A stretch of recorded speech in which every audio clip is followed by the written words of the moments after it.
തിരുവനന്തപുരം കഠിനംകുളത്ത് ലക്ഷങ്ങൾ കൈക്കലാക്കിയ ശേഷം പെറ്റമ്മയെ സംരക്ഷിക്കാതെ വീടിന് പുറത്താക്കിയ മകനെ കോടതി നിർദ്ദേശപ്രകാരം പോലീസ് അറസ്റ്റ് ചെയ്തു. കഠിനംകുളം സ്വദേശി മൻസൂറാണ് അമ്മയെ സംരക്ഷിക്കാതെ വീടിന് പുറത്താക്കിയത്. ജിബിൻ JB കൂടുതൽ വിവരങ്ങളുമായി ചേരുന്നുണ്ട്. ജിബിൻ, ഒരു അമ്മയ്ക്കും സംഭവിക്കാൻ പാടില്ലാത്ത ദുർവിധിയാണ്.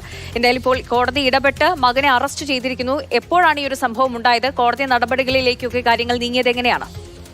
സന്ധ്യ പറഞ്ഞ പോലെ തന്നെയാണ് ഒരു അമ്മയ്ക്കും സംഭവിക്കാൻ പാടില്ലാത്ത കാര്യമാണ് കഠിനംകുളം സ്വദേശിയായിട്ടുള്ള 60 വയസ്സുകാരി ഫാത്തിമയ്ക്ക് സംഭവിച്ചിരിക്കുന്നത്.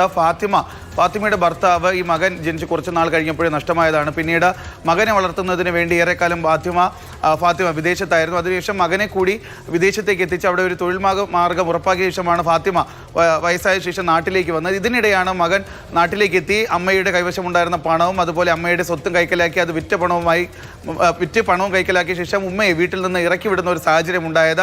ഇതിനുശേഷം ഉമ്മ പലതവണയായി മകനെ സമീപിക്കാൻ ശ്രമിച്ചിരുന്നു. പക്ഷേ മകൻ ഉമ്മയെ വീട്ടിലേക്ക് കയറ്റാൻ തയ്യാറായില്ല. തുടർന്ന് ഉമ്മ ആദ്യം പഞ്ചായത്തിനെ സമീപിച്ചു. പഞ്ചായത്തിന്റെ ഹിയറിംഗിന്റെ ഭാഗമായി മൻസൂറിനെ പഞ്ചായത്തിലേക്ക് ക്ഷണിച്ചിരുന്നുവെങ്കിലും പഞ്ചായത്തിലേക്ക് മൻസൂർ വരാൻ തയ്യാറായില്ല. തുടർന്ന് പോലീസിൽ വിവരം അറിയിച്ചു. പോലീസ് ഇടപെട്ടിട്ട് പോലും മൻസൂറോ ഭാര്യയോ പോലീസ് സ്റ്റേഷനിൽ എത്താൻ തയ്യാറായില്ല. തുടർന്ന് ഇവർ വീട്ടിലേക്ക് എത്തി രണ്ടുപേരെയും സമീപിക്കാൻ ശ്രമിച്ചിരുന്നെങ്കിൽ പോലും പോലീസ് എത്തുന്ന സമയത്ത് ഇവർ വീട്ടിലില്ലാത്ത അവസ്ഥയാണ് കഴിഞ്ഞ കുറച്ച് നാളുകളായി ഉണ്ടായിരുന്നത്. തുടർന്നാണ് ഉമ്മ സഹായത്തിനെ കോടതി നടപടി ഉണ്ടായതും. എന്തായാലും പോലീസ് ഇപ്പോൾ കഠിനംകുളം സ്വദേശിയായ മൻസൂറിനെ അറസ്റ്റ് ചെയ്തിട്ടുണ്ട്. ജിബിൻ JB ആണ് വിവരങ്ങൾ നൽകിയത്.